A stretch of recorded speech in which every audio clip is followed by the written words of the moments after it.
Hello guys, it's Mungai Eve. Welcome to the Mungai Eve show, and of course you're the #1 online TV show. This is probably one of the intros you might have bumped into before clicking this content. Venye mnajua, 80% of the Kenyan population is made up of the youth, and what follows is the question of unemployment. This is among the many reasons people are venturing in online business. Karibu sana kwa live yetu. Tuko na hii ingine ya 3K.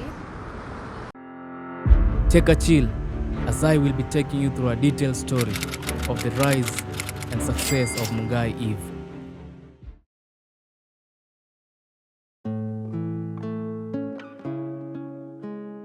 Kila siku utapata kuna YouTube channel mpya imefunguliwa.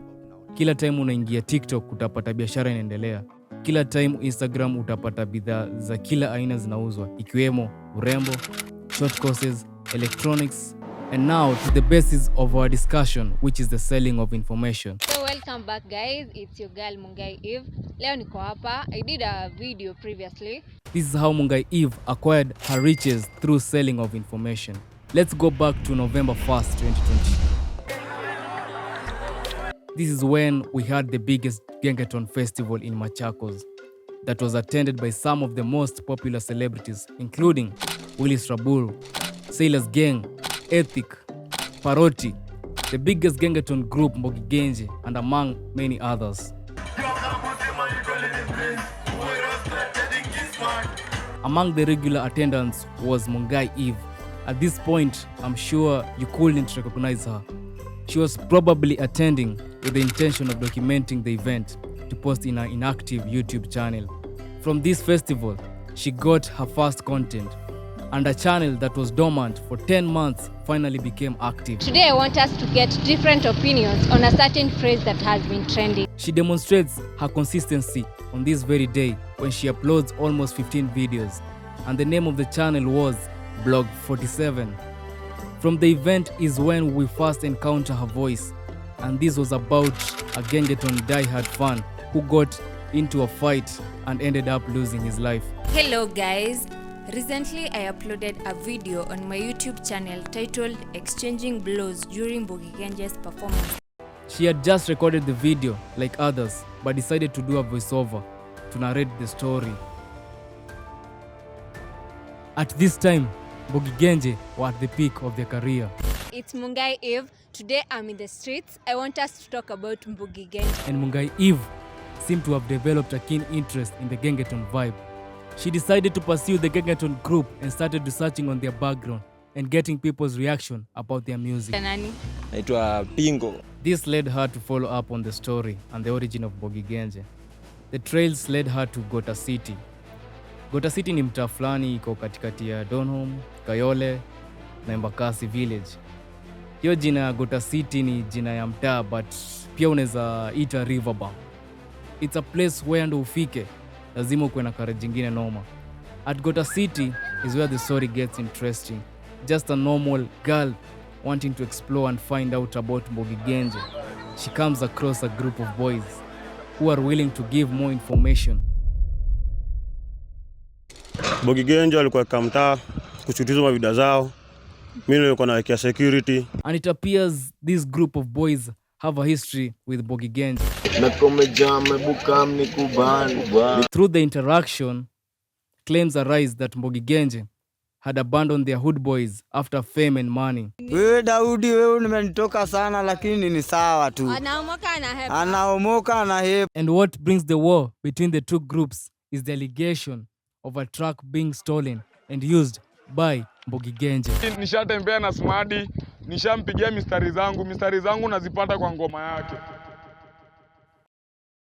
At this time, Mungai Eve has neither designer cloth nor even a simple mic, but she's recording her audios with her phone. Walifanya nini? Wanachai kila kitu, wanachai sauti, wanachai mangoma, wasaidi mayutu kudauni. Covering the story at Gota City ignites a beef between Mbogi Genje and the long-time hood buddies Gota City. But Smadi nilisikia hiyo ngori ilianza juu wanasema eti uliiba mistari za sijui nani. A harsh response is thrown back at Mungai Eve by one of the Mbogi Genje's member Guzu, As a woman of steel, she goes back to Gota City, and a twist turn of events happens when Madocho Kanairo responds with a comeback sheng in defense of Eve Mungai and Gota City. We hata uninauo, na kama unajinauo venye unajinauo, monchoka, ukuje ubanje hapa kwa ghetto tukusikize. Which becomes a sheng anthem in town. We hata uninauo, na kama unajinauo venye unajinauo, monchoka. Mungai Eve is not shaken by the outcome of the rivalry, even though she receives multiple threats from allies of Mbogi Genje.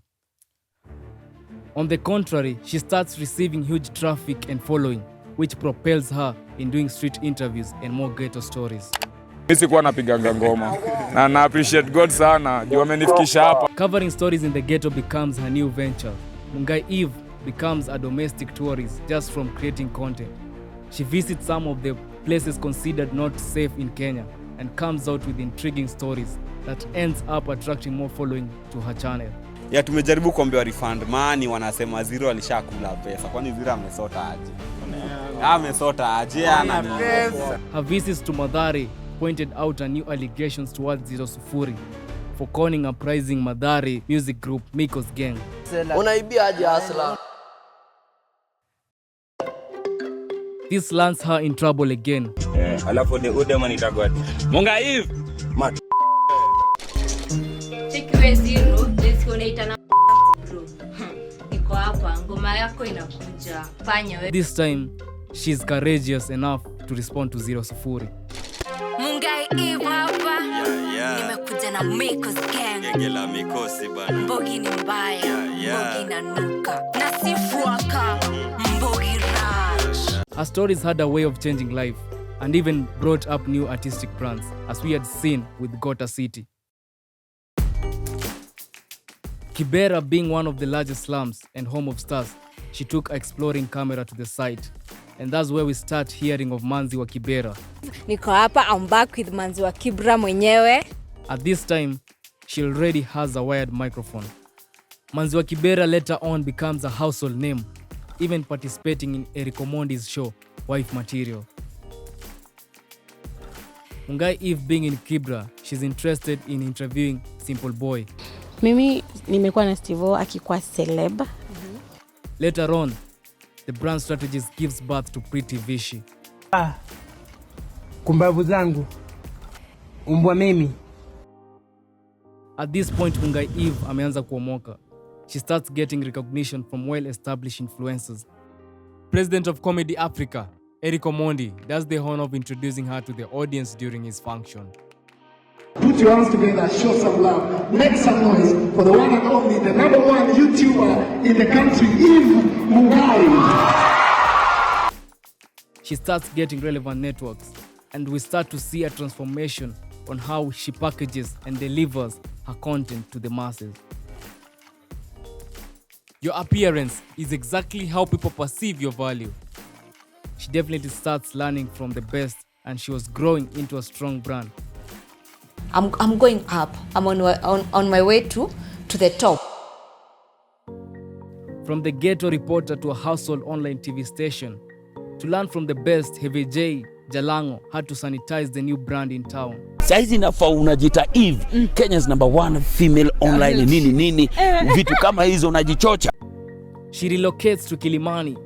She adopts a new introduction, buys a car, distances herself from ghetto content and starts pursuing corporate content. And of course, it goes without saying that she had a strong team and someone was constantly holding the camera for her. In a span of 3.5 years of consistency and hard work, we can finally say we have a successful Mungai Eve. Thank you for your company. And if you've been inspired by Mungai Eve's story, you can pick some of the tips and start your own journey in the content creation industry.